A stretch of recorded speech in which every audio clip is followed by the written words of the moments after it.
Dieu l'a créé aussi. Amen. Amen. Et d'ailleurs, Dieu l'a créé par la main de Jésus. Même si quelqu'un ne veut pas, il y en a qui ne veulent pas Jésus. Ils ne veulent même pas en entendre. Ils disent que c'est l'ancêtre des autres. Que tu le crois ou que tu ne crois pas, ça ne change rien en Jésus. C'est lui qui t'a créé quand même. Amen, amen, amen. Je parle là à ceux qui ne veulent même pas entendre parler de lui. Amen. Amen. Et donc, lorsque nous parlons de Jésus, nous pouvons laisser nos ancêtres tranquilles là où ils sont. Ce n'est pas le niveau des ancêtres là-bas. Amen. Amen. Alléluia. La Bible dit qu'un seul est monté au ciel, c'est celui qui est descendu. Amen. Amen. Un seul est monté, c'est celui qui est descendu. Jésus-Christ. Amen. Lui seul. Il est venu du Père. Amen. Et il est venu nous faire connaître le Père. Et qu'est-ce qu'il venait nous faire connaître dans le Père? C'est l'amour du Père. Amen. Il est venu nous faire connaître l'amour du Père. Nous ne sommes pas ex nihilo, nous ne sommes pas partis de rien. Nous n'avons pas poussé comme des champignons. Non. Le Seigneur nous a créés. Il y en a qui pensent que nous sommes issus de la génération spontanée. C'est-à-dire que, comme ça, du jour au lendemain, comme les champignons, les gens ont grandi. Et ils disent même qu'il y a eu, après la théorie de l'évolution, d'ailleurs, je suis d'accord que l'espèce évolue, et nous voyons de plus en plus de beaux spécimens, amen. Parmi les hommes, il y a de très très beaux spécimens, amen. Mais, depuis que je suis vivant, depuis mes ancêtres, depuis même dans la Bible, depuis l'histoire de France, que je connais un peu, je n'ai jamais entendu qu'un singe ait passé de l'étape de singe pour devenir un humain. Non. Pas vous non plus. Amen. Et donc nous sommes en Christ. Amen.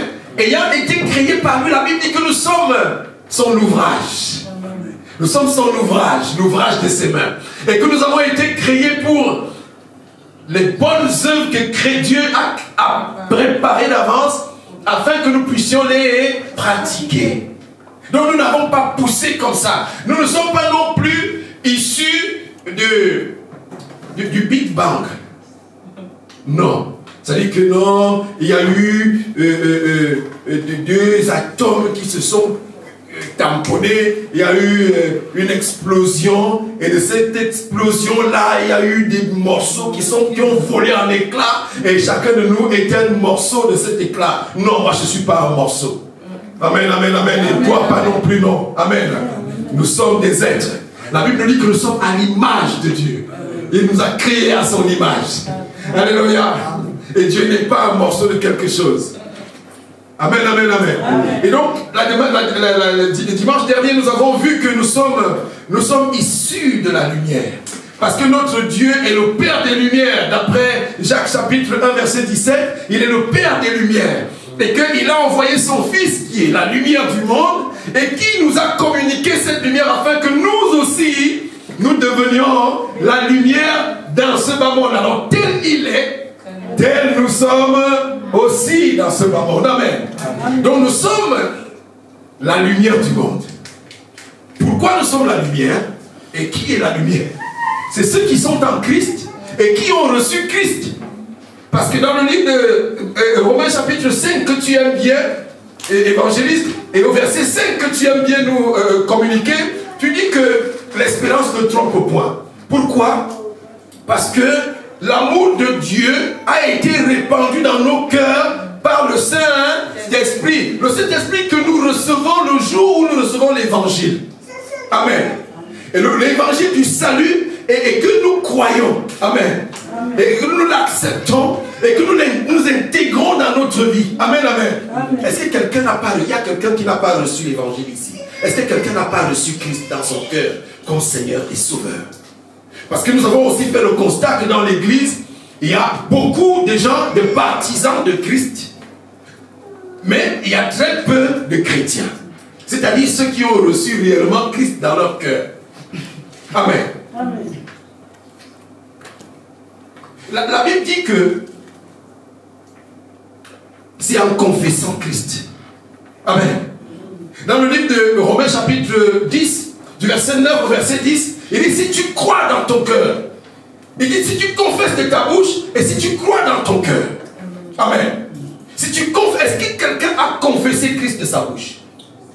Vous savez, il y a des gens qui vont à l'église parce qu'on les y amène. Et ils ont pris l'habitude d'y aller depuis tout petit et ils y vont. Amen. Parce que papa est chrétien, il les a amenés. Parce que maman est chrétienne, il les a amenés. Et on n'a pas pris, nous, parfois les parents, nous n'avons pas pris la peine de présenter Jésus-Christ à nos enfants comme étant le sauveur du monde, afin qu'ils le reçoivent. Et qu'à leur tour, ils reçoivent réellement. Ce qui fait que parfois nous avons une troupe à l'église, mais ils n'ont pas confessé Christ. Ils chantent, ils louent, mais ils n'ont pas confessé Christ. Amen, amen, amen. Et donc c'est un devoir pour nous, les parents qui sont chrétiens et qui amènent les enfants à l'église, qu'à un certain moment donné, lorsque nous constatons leur maturité spirituelle, qu'on leur présente l'évangile du salut, afin qu'à leur tour, ils reçoivent Jésus comme Seigneur et Sauveur. Ce n'est pas par suivisme. On ne devient pas chrétien parce qu'on vous amène à l'église.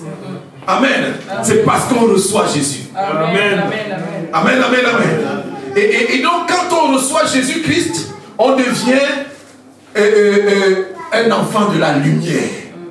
Et c'est alors, à ce moment-là, que nous sommes la lumière. Nous avons lu dans la grande commission qui nous a été donnée dans le livre de Marc, chapitre 16, à partir du verset 15 jusqu'à la fin, nous avons lu cela. Et nous avons vu que Jésus-Christ a envoyé ses disciples dans le monde afin qu'ils annoncent la bonne nouvelle. Et il marchait avec eux. Et il confirmait la parole des serviteurs par des miracles. En fait, ce n'est pas les serviteurs qui faisaient des miracles. Et ils annonçaient seulement, amen. Et Jésus-Christ qui marchait avec eux était chargé de faire. En fait, il y en a un qui est chargé d'annoncer la bonne nouvelle et l'autre qui est chargé de faire des miracles. Amen. Et le faiseur des miracles, c'est Jésus. Amen, amen, amen. Et donc, il n'y a pas un homme faiseur de miracles. Il n'y a pas un homme, aussi grand fut-il, faiseur de miracles. Jésus est le seul dans cette affaire. Amen. Dans le ministère de Christ, Jésus est le seul qui fait les miracles. Il marchait avec eux et il accompagnait leurs paroles par des miracles. Amen. Donc ce n'est pas nous qui faisons des miracles. Et je vais décevoir des hommes dits de Dieu qui sautent sur des estrades en promettant des miracles aux gens. Ce que nous devons apporter aux gens, c'est la parole. Amen. Parce qu'au commencement était la parole était avec Dieu, toutes choses ont été faites par elle, et rien de ce qui a été fait n'a été fait sans elle. Et la Bible dit que cette parole était la lumière véritable. La véritable lumière qui, en venant dans le monde, devait éclairer tout homme. Et cette lumière-là, elle est venue chez les siens, ils ne l'ont pas reconnue, elle est venue dans le monde ne l'a pas reçue. Mais à tous ceux qui l'ont reçue, elle a donné d'abord un pouvoir. Elle a donné un pouvoir. Le pouvoir, c'est de devenir enfant de Dieu. Extraordinaire, au même titre que Jésus. C'est pour ça que nous sommes cohéritiers avec Jésus. Ne dors pas, s'il te plaît. Ne dors pas. Ne dors. Si tu sens que tu vas dormir, lève-toi. Parce que le Seigneur nous dit que si nous avons été donc, nous devons donc cohéritiers avec Christ au même titre que lui dans le royaume de son Père. Est-ce que quelqu'un comprend l'histoire? Et c'est pour ça que nous appelons, et Jésus-Christ n'a pas été jaloux. Il a appelé tout le monde. La Bible dit que cette promesse est pour vous. Et pour tous ceux qui croiront. Elle est pour vous, pour vos enfants. Et pour tous ceux qui croiront en aussi grand nombre que Dieu les appellera, ils seront cohéritiers avec Christ. Alléluia. Amen. Ils seront cohéritiers. C'est-à-dire que nous allons partager un héritage. Est-ce que vous avez déjà vu des membres d'une famille qui se battent pour l'héritage? Il y a mort d'hommes, amen. Il y a des gens qui meurent à cause de l'héritage. Mais nous avons un héritage qui ne se flétrit point. Un héritage qui est immense, qui est comment on dit ça?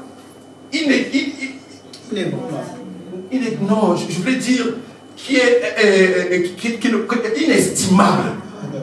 Il est inestimable. On ne peut pas l'estimer, que ce soit en yen, en yuan, en dollar, un dollar cohésien qui est l'une des monnaies les plus nuancées. C'est petit.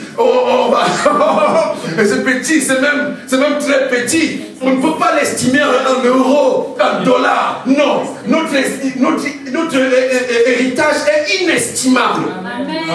Amen. Inimaginable. Comment? Inimaginable. Inimaginable. Aucun compte terrestre ne peut le contenir.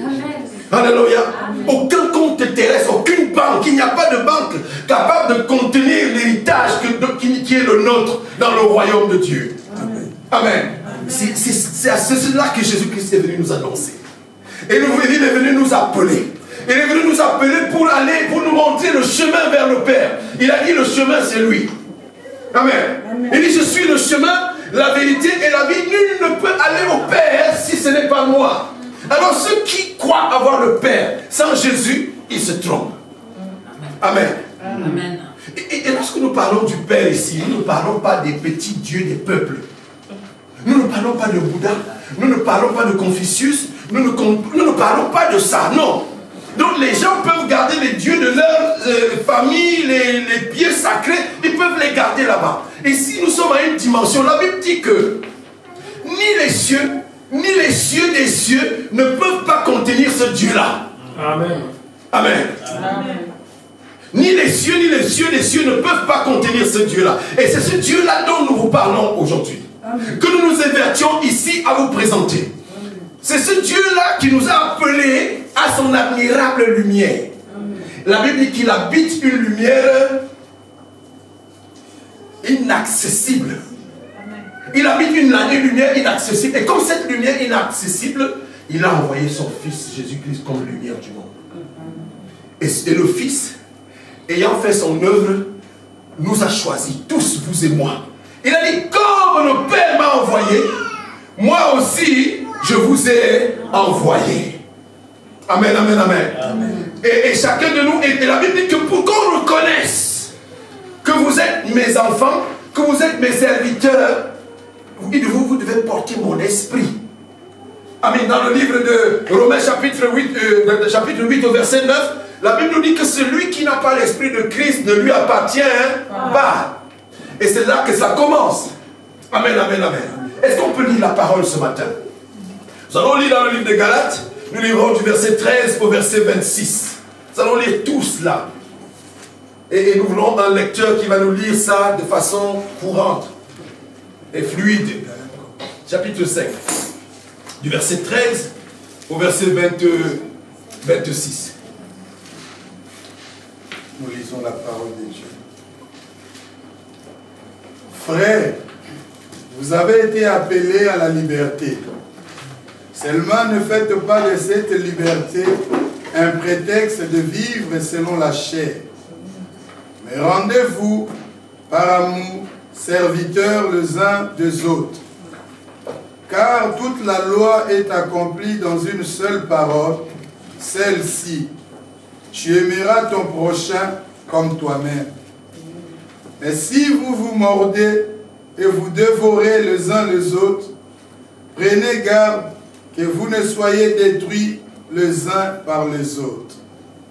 J'ai dit donc, marchez selon l'esprit, et vous n'accomplirez pas les désirs de la chair.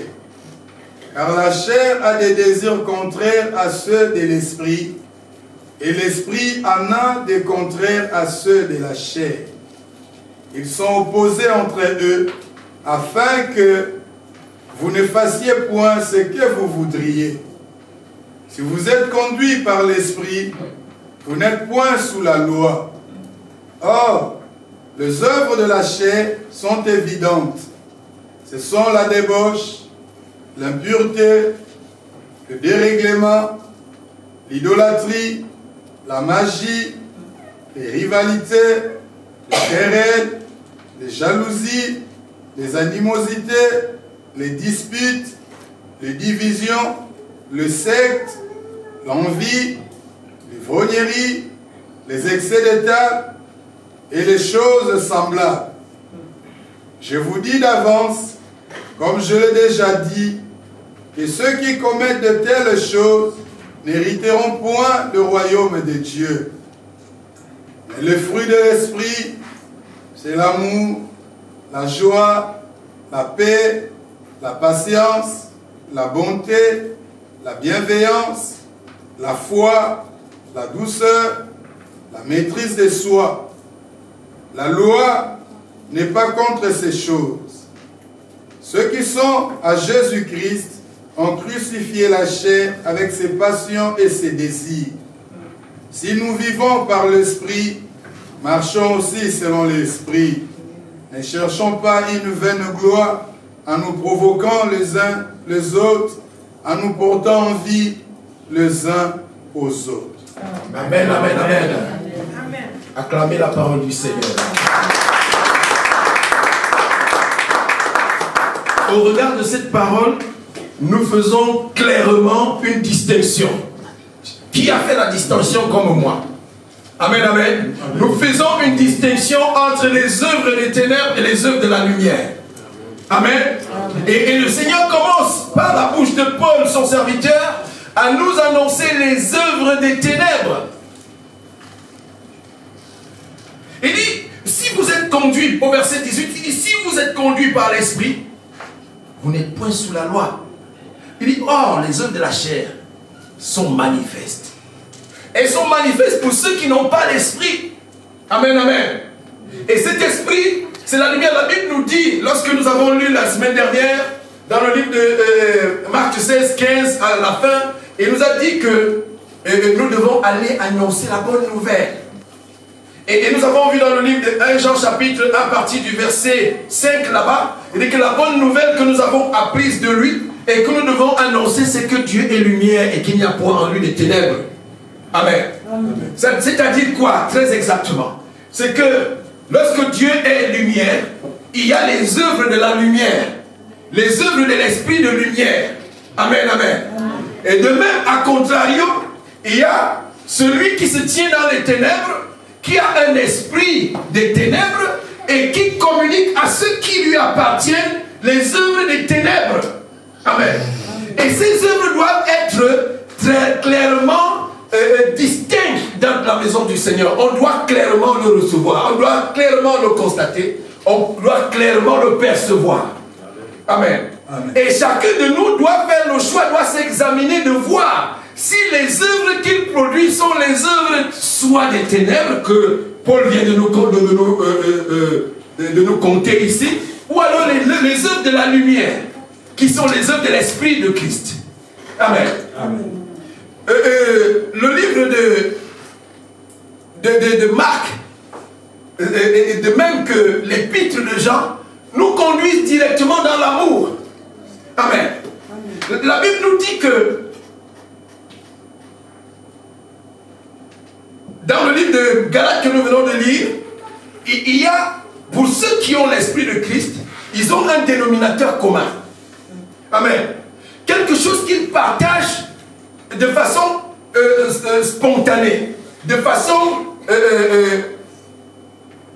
automatique. Automatiquement, si on est enfant de Dieu, on va porter un même fruit. Amen, amen, amen. Dans le livre de Actes des Apôtres au chapitre 2, lorsque Pierre est en train de prêcher, et il dit à la fin, il dit qu'ils étaient tous d'un même cœur. Amen. Et Dieu envoyait chaque jour à l'église ceux qui étaient sauvés. Amen. C'est-à-dire ceux qui avaient le même esprit. Normalement, l'église, au sens de l'église primitive, c'était l'agglomération, du moins l'ensemble de ceux qui avaient reçu réellement Jésus-Christ et qui étaient sauvés. Et c'est pour ça qu'ils vivaient en paix. La Bible dit que l'église était en paix. Et il se passait beaucoup de miracles à ce moment-là. Parce que l'esprit était le même. Il n'y avait pas un esprit de contrariété. Il n'y avait pas un esprit de contradiction. Amen. Amen. Et donc la lumière, les œuvres de la lumière sont différentes des œuvres des ténèbres. Les œuvres des ténèbres, il nous les compte ici. Elles sont manifestes. Ce sont l'impudicité, l'impureté, la dissolution, l'idolâtrie, la magie, les inimitiés, les querelles, les jalousies, les animosités, les disputes, les divisions, les sectes, l'envie, l'ivrognerie, les excès de table, les choses semblables. Il dit, je vous dis d'avance, comme je vous l'ai dit déjà que ceux qui commettent de telles choses n'hériteront point le royaume de Dieu. Amen. Et parce que nous avons un royaume à hériter. Et sa valeur est inestimable. Amen. Sa valeur est inestimable. Mais comment est-ce que donc tu vas rater le royaume inestimable à cause des inimitiés, par exemple? Par exemple, il parle même des excès de table. Tu as trop mangé, tu aimes trop la nourriture. Et ça peut t'éloigner du royaume. Ça peut t'éloigner du royaume. Parce que ça t'entraîne dans un sommeil. Quelqu'un qui a bien mangé, il veut une seule chose, c'est qu'on lui laisse la paix. Il veut dormir. Amen. Il veut dormir. Il veut dormir. Et donc nous ne sommes pas de ceux qui dorment. Non, nous sommes des hommes, c'est pour ça qu'on nous appelle l'église des réveils. Nous ne nous assoupissons pas des excès de table et du boire et du manger. Amen, amen, amen. Mais nous embrassons les œuvres de la lumière. Et ces œuvres de la lumière, la Bible parle que ces œuvres sont contenues dans un fruit, un seul. Un seul que les ténèbres ne communiquent pas. Le fruit, c'est l'amour. Le diable fait, vous voulez les miracles, le Satan les fait. D'abord, la Bible nous dit dans le livre de Philippiens que l'avènement de l'impie se fera par la puissance de Satan avec des miracles et des prodiges mensongers. Ce seront des miracles, ce seront des prodiges, mais ce sera mensonger, comme il en existe maintenant dans les églises qui courent. Amen. Mais pour ceux qui sont en Christ, le premier miracle, c'est que l'amour est répandu dans leur cœur par le Saint-Esprit. Et cet amour, ce n'est pas, c'est l'amour des frères. Amen. Il dit que l'amour, celui qui n'aime pas les frères, il dit que nous sommes passés de la mort à la vie parce que nous aimons les frères. Dans le livre de 1 Jean chapitre 3, je crois là-bas, il dit que nous, bien aimés, nous croyons que nous avons l'assurance, nous savons que nous sommes passés de la mort à la vie parce que nous aimons les frères. Et que quiconque hait son frère est un meurtrier. Et qu'il n'y a de vie éternelle. Il n'y a de vie éternelle qui ne demeurera en aucun meurtrier. Il n'y a point de vie éternelle dans aucun meurtrier. Tu es outré quand tu entends que quelqu'un a pris un camion bélier et qu'il a foncé sur les gens à la promenade des Anglais. Tu es énervé. Amen. Tu es énervé lorsque tu entends que non, un élève a pris le couteau et il a piqué le professeur est mort. Et tu n'es pas content. Amen, tu es énervé. Amen. Mais quand tu hais ton frère, tu es identique à celui-là qui prend le camion bélier et qui fonce sur les gens sur la promenade. Tu es comme lui. Ou pas? Amen ou pas amen? Amen. Et donc, le fruit que portent tous les enfants de Dieu, tous les enfants de la lumière, c'est l'amour. Et cet amour-là, il n'y a pas de querelle dedans. Il n'y a pas de dispute dedans. Il n'y a pas, même dans les malentendus. Alors, il peut y avoir des malentendus, mais les gens se rapprochent. Pasteur, tu as dit ceci, vraiment, ça ne m'a pas plu. Non, mon petit, je disais ça vraiment, ça n'était pas pour tout machin. Et ça finit là-bas. Amen. Ça finit là-bas, ma soeur. Vraiment, j'ai vu comment tu me regardais comme quand je passais, parce que les femmes, souvent, elles se regardent, et apparemment. Elle m'a mal regardé, elle m'a même toisé.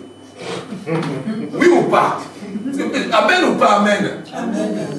Non, je connais une soeur qui a dit que non. Elle est même partie de l'église à cause de ça. Il y a une famille qui me regarde mal. Cette famille-là me regarde mal, pourtant je les aime. Et eux, ils me regardent, tu vas voir encore, ils vont me regarder.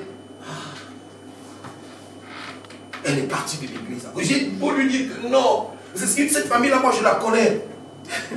Et dans cette famille-là, il y a l'amour. Elle me dit non. Non. Elle ne m'aime pas. Parce qu'il ne me regarde pas bien. Juste à cause de ça. Et parce qu'il n'y a pas l'amour. Quand il y a l'amour, il n'y a pas de mauvais regard. Qu'est-ce qu'un mauvais regard peut me faire quand j'ai l'amour?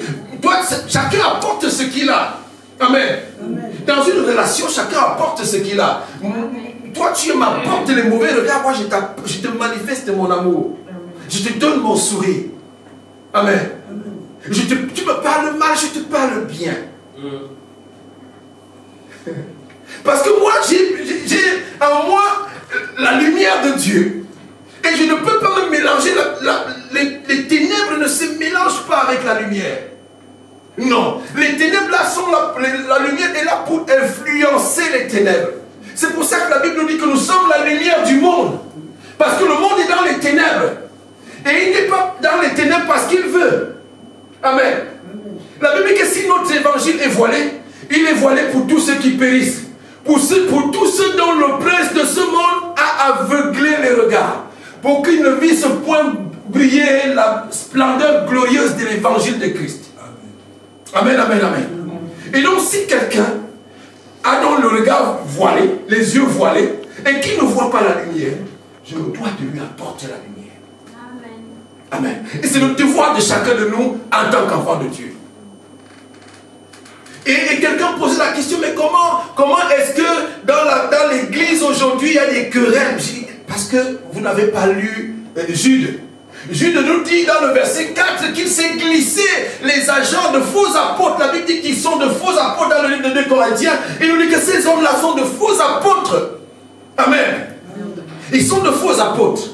De faux apôtres se sont glissés et qui enseignent, parfois ils enseignent la parole, mais avec un esprit de python. Un esprit qui n'est pas l'esprit de Christ. Or, la Bible nous dit que si quelqu'un veut appartenir à Christ, il faut qu'il reçoive son esprit. C'est une affaire d'esprit. Ce n'est pas une affaire de chanson, de belle église ou de... Non. Non. Non. Non. Je ne sais pas comment ça se passe. Moi, je viens du Cameroun. Et là-bas, aujourd'hui, il y a de faux serviteurs de Dieu qui vont prendre la magie chez les marabouts béninois pour séduire le cœur des gens afin d'avoir l'affluence des gens qui viennent à l'église. Comme ça, les gens viennent à l'église nombreux. Ils parcourent les rues, comme disait Jésus-Christ aux pharisiens. Il dit, vous parcourez les rues pour en faire des prosélytes. Et quand vous avez fini d'en faire, vous en faites des candidats pour les ténèbres, pour l'enfer. C'est-à-dire que c'est un groupement de gens qui chantent bien, il y a un bel orchestre là-bas, mais là-bas ils peuvent se battre, ils peuvent s'empoisonner entre eux. Mais pour nous qui sommes en Christ, et si vous l'avez réellement reçu, parce que s'il y a encore l'amertume dans le cœur contre les frères, et qui te donne même l'ulcère gastrique, et les gens, il a tellement la haine que ça lui donne l'ulcère gastrique. Il ne dort pas. Tu m'aimes pas, je dors tranquille. Je dors tranquille. Amen.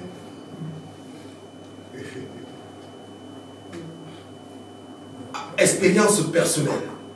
Lorsque je crois que c'est un frère, ce qui peut me faire mal, lorsque quelqu'un me blesse à l'église, c'est quand je crois que c'est un frère. Mais lorsque j'ai identifié que ce n'est pas un frère, bien aimé,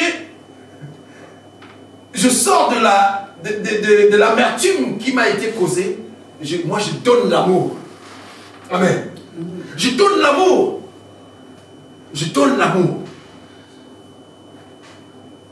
Je donne l'amour. Tant pis pour toi si tu ne reçois pas. La Bible nous dit de partager. Vous savez, tu viens à l'église, tu donnes un présent à un frère, il prend, il ne le porte pas. Il ne porte pas. Il prend, il ne porte pas. Mais pourtant, c'est l'amour que tu as manifesté. Ça t'engage. Amen. Moi, j'accomplis les œuvres de mon Père. J'accomplis les œuvres de mon Père. La Bible dit que la charité refroidira. Pasteur, j'ai mal compris. Tu donnes de l'amour à celui qui n'est pas un frère, mais à celui qui est le frère, parce que j'ai l'exemple que tu as donné, je me suis perdu. Tu es perdu dans mon exemple. Oui.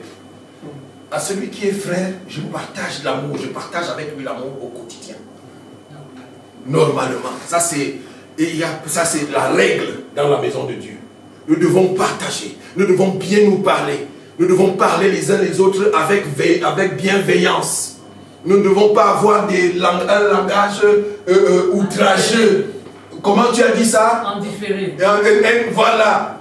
Nous devons avoir le même esprit. Parce que le même esprit a les mêmes fruits. Amen. Le même esprit a le même fruit. Et ce fruit, c'est l'amour. Et dans l'amour, il dégage quelque chose que tu viens de nous lire dans le verset 22. Il dit le fruit de l'esprit, c'est l'amour. Le fruit de l'amour, c'est l'amour. Et dans l'amour, il y a la joie, il y a la paix, il y a la patience, la bonté, la bénignité, la fidélité, la douceur, la tempérance. Il dit que la loi n'est même pas contre ces choses. Ça, c'est ce que nous devons manifester, les frères, vis-à-vis des frères. Amen.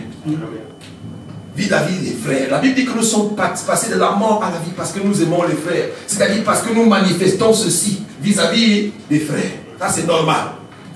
Et quand donc un frère me fait de la peine, je peux être blessé. Je peux avoir un peu je peux être dans l'amertume.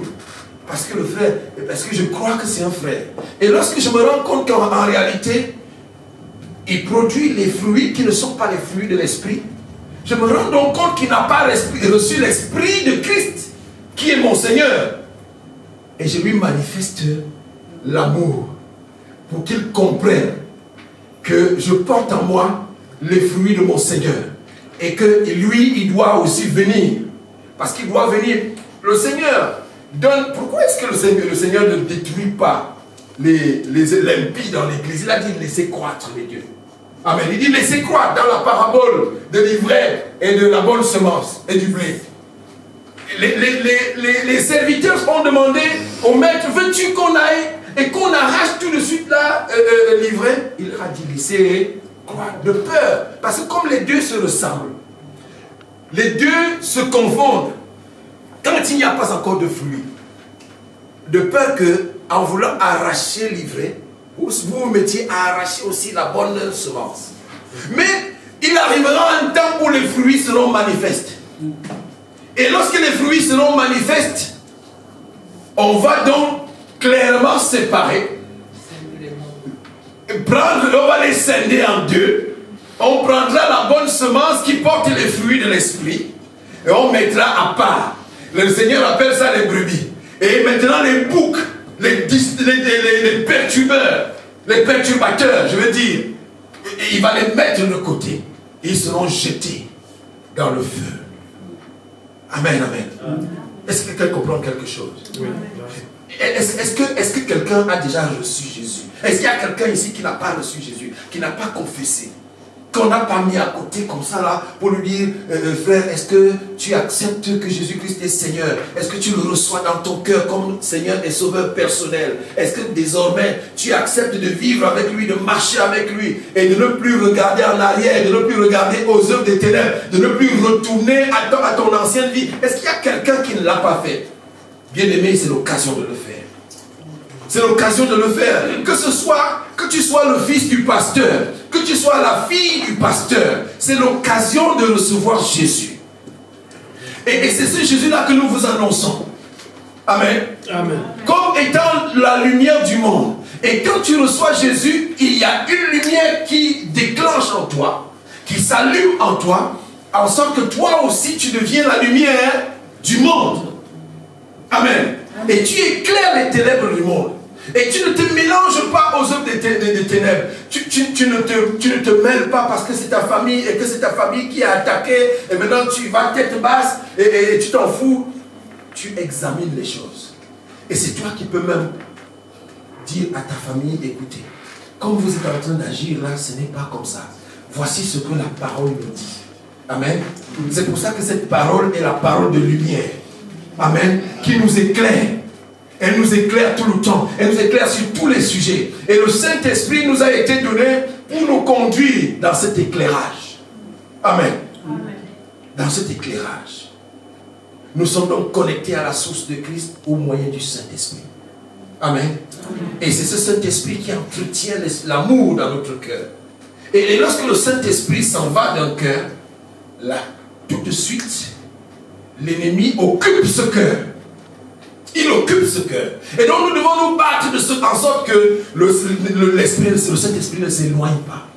Lorsque David priait dans le psaume 51, il disait ne m'éloigne pas le Saint-Esprit. Et il ne faut pas m'éloigner le Saint-Esprit, sinon je suis mort. Il faut que tu me gardes le Saint-Esprit. Et la Bible me dit que le jour où David a été oint par le prophète Samuel, l'Esprit de Dieu s'est emparé de lui à partir de ce jour et dans la suite. Et dans l'acte que David avait posé, il sentait que le Saint-Esprit était en train de partir. Il sentait que le Saint-Esprit était en train de partir. Et il est allé tout de suite se mettre à genoux et arranger sa situation avec Dieu. Il dit, Seigneur, ne m'éloigne pas. Toi-même, tu sais d'où je viens. Tu sais que ma mère m'a enfanté dans le péché. Tu sais, si tu écrases donc, moi je veux te louer. Je veux continuer à te louer. Mais si tu m'écrases maintenant, qui va te louer? Qui te louera? Amen, amen, amen. Amen. Est-ce que quelqu'un comprend l'histoire? Est-ce que quelqu'un veut devenir un enfant de la lumière? Et si tu es déjà un enfant de la lumière, est-ce que tu veux demeurer dans la lumière? Il a dit demeurer, il dit demeurer. Il dit si vous demeurez, si vous demeurez en moi, c'est-à-dire si vous demeurez dans ma lumière, et que ces paroles de lumière demeurent en vous, vous êtes des intouchables. Vous êtes des intouchables. Amen, amen, amen. Vous êtes des intouchables. Nous avons lu dans le livre de Jean chapitre 15, mais si vous lisez le chapitre 14 derrière, il est extraordinaire.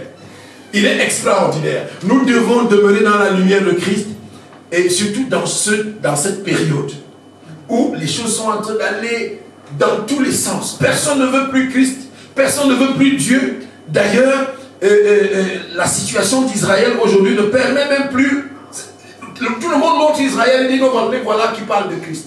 Dès que tu parles, tu dis que non, les voilà. On te les montre comme ça. Mais le Seigneur nous avait préparé ça.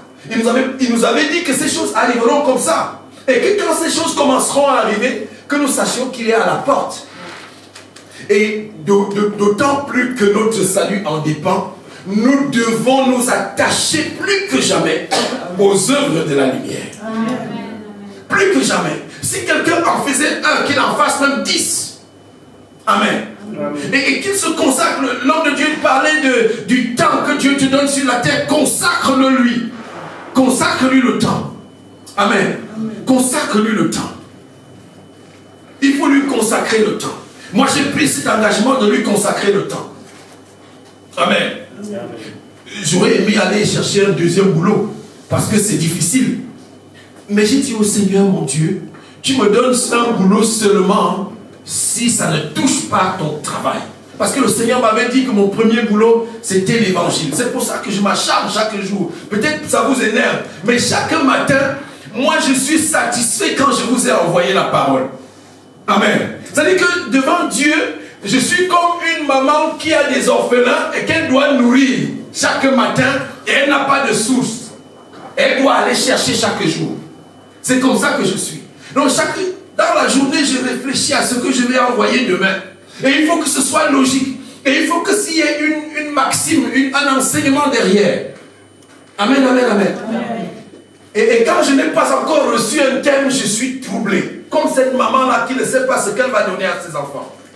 Et quand j'ai trouvé quelque chose et que j'ai développé, parfois je dors, il est 2h du matin, je dois me lever à 4h du matin. Mais je suis tellement content, je dis au Seigneur maintenant, Père, maintenant que j'ai fini, donne-moi de dormir un bon coup là pendant les 2 heures là.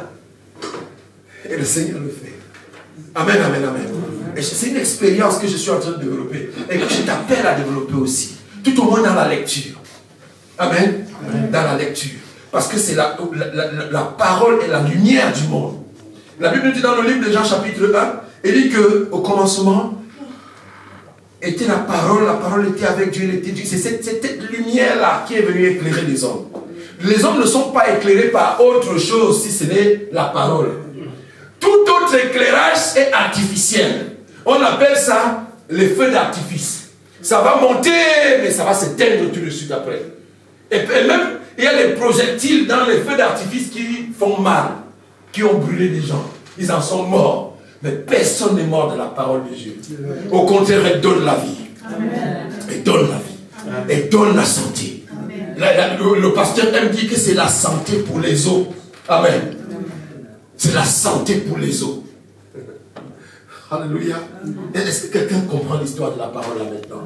Et que maintenant nous devons être connectés à cette parole au quotidien. Et que nous devons la dévorer, que nous devons la manger. Nous devons la manger et que nous devons faire manger. Parce qu'en fait, c'est comme la connaissance. La connaissance, c'est la seule chose qui se développe au fur et à mesure que vous partagez. Si vous avez de la connaissance, je parle de la connaissance de Dieu parce que la connaissance du monde enfle. Il y a des gens qui sont devenus professeurs, surtout en Afrique là-bas. Quand il est professeur, il se vante et il ne peut même pas partager ça. Amen, amen, amen. Et or, ici, les gens partagent la connaissance. Ils partagent la connaissance et tout le monde peut avoir accès à la connaissance. Mais nous parlons, nous, de la connaissance de la parole et c'est la seule chose. Et même la connaissance livresque des livres, des disciplines qui sont dans le monde, si vous avez la connaissance et que vous partagez, elle augmente. Amen.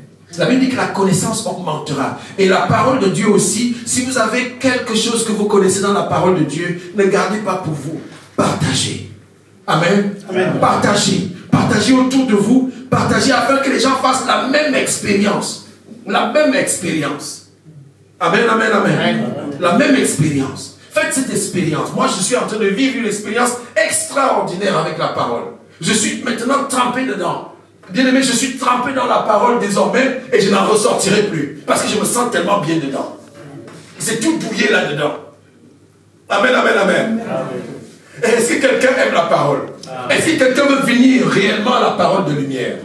Est-ce que quelqu'un veut la recevoir pour celui qui n'a pas encore reçu?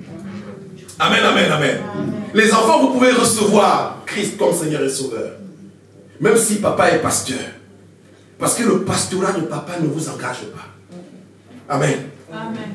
Les filles, même si papa est serviteur de Dieu, vous devez vous aussi recevoir. Parce qu'il y a des gens extraordinaires. J'y pensais. Parce que les gens nous suivent, les enfants, papa, maman, depuis tout petit, on part à l'église, ils sont devenus grands et ils n'ont pas reçu. Il faut recevoir l'évangile. L'évangile du salut. Il faut recevoir la lumière de Dieu et l'intégrer dans sa vie et devenir soi-même lumière. Amen, amen, amen, amen. Le fruit, nous sommes le fruit de ce que nous avons reçu des autres, du fruit des autres. Et nous devenons nous-mêmes le fruit que nous allons aussi communiquer. Les gens doivent nous voir les œuvres de la lumière en nous, afin qu'eux aussi, ayant reçu la lumière au travers de nous, deviennent des fruits de la lumière, deviennent aussi des communicants de la lumière. Amen. Amen. Qui deviennent, afin que les gens... En fait, ceux à qui nous présentons l'évangile sont notre fruit dans le Seigneur. C'est ce que nous avons produit. Mais nous aussi, nous sommes le fruit de ceux qui nous ont amenés. Et or, il y a des gens qui nous ont amenés dans l'évangile, qui ont amené certaines personnes dans l'évangile. Et ceux qui nous ont amenés avaient réellement l'envie de recevoir l'évangile. Mais leurs enseignants du début avaient d'autres pensées, avec d'autres idées, avec d'autres visées. Ils ont présenté l'évangile comme la servante de Acte 16:16 avec un esprit de python, un esprit de gloutonnerie derrière, un esprit de dispute. Ils ont présenté l'évangile. C'est pour ça qu'il faut que nous quittions tous le verset 19 à 21 de Galates 5 pour intégrer tous le verset 22. Amen. Amen, amen. Amen. Nous devons quitter le verset 19, 20, 21 de Galates qui manifeste les œuvres de la chair pour intégrer le verset 22 qui nous montre les œuvres de l'esprit. Et avoir en nous tous un seul fruit qui est l'amour pour qu'il se fasse des miracles ici. Amen, amen, amen. Amen. Est-ce que quelqu'un est d'accord avec moi ce soir? Amen. Est-ce que quelqu'un a été touché par cette parole? Amen. Est-ce que quelqu'un veut prier le Seigneur avec moi pour dire, Seigneur, je veux, désormais si je marchais dans les ténèbres. La Bible dit que nous étions tous errants. Chacun marchait dans ta voie. Et dans sa voie, et Dieu a jeté notre iniquité sur Christ. Et c'est par ces meurtrissures que nous sommes guéris. Amen, amen, amen. Amen. Et c'est quelqu'un encore errant. La Bible dit que nous devons sortir nous devons sortir de nos quartiers pour aller à Christ. Amen, amen. Nous devons sortir de nos pensées, de notre façon de voir pour aller à Christ. Dans le livre de Hébreux, il dit que nous avons un hôtel dont ceux qui font les services dans le tabernacle n'ont pas le pouvoir de manger. Et parce que le sang des animaux qui est emporté en sacrifice, qui est versé, qui est en sacrifice pour les péchés, ces corps-là sont brûlés en dehors du camp. Et il dit, sortons. Et chacun de nous doit sortir de son petit camp. Nous sommes dans les petits camps comme ça. Que chacun sorte de son camp pour venir réellement à Christ qui est la lumière. Amen. Est-ce que quelqu'un veut prier avec moi? Il dit, Seigneur, je veux sortir de mon camp aujourd'hui. Peut-être j'étais enfermé dans le camp de ceux qui sont en train de se quereller. Peut-être j'étais enfermé dans le camp des idolâtres. C'est-à-dire que je suis dans la maison du Seigneur, j'ai un petit talisman quelque part dans ma maison qui est bien caché quelque part. Est-ce que j'étais dans le camp de ceux qui continuent à consulter les marabouts alors qu'ils viennent encore à l'église? Amen, amen, amen. Est-ce que j'étais dans le camp des gens qui font la division? Est-ce que, Seigneur, je veux sortir de là. Je veux venir dans le camp de ceux qui portent l'esprit. Ceux qui ont le fruit de l'esprit qui est l'amour et qui communiquent le bien-être dans l'assemblée. Est-ce que quelqu'un veut prier avec moi ce soir? Quelqu'un veut-il prier? Nous sommes en train de prier au nom de Jésus. Baisse juste la tête là où tu es. Dis quelque chose au Seigneur, Père.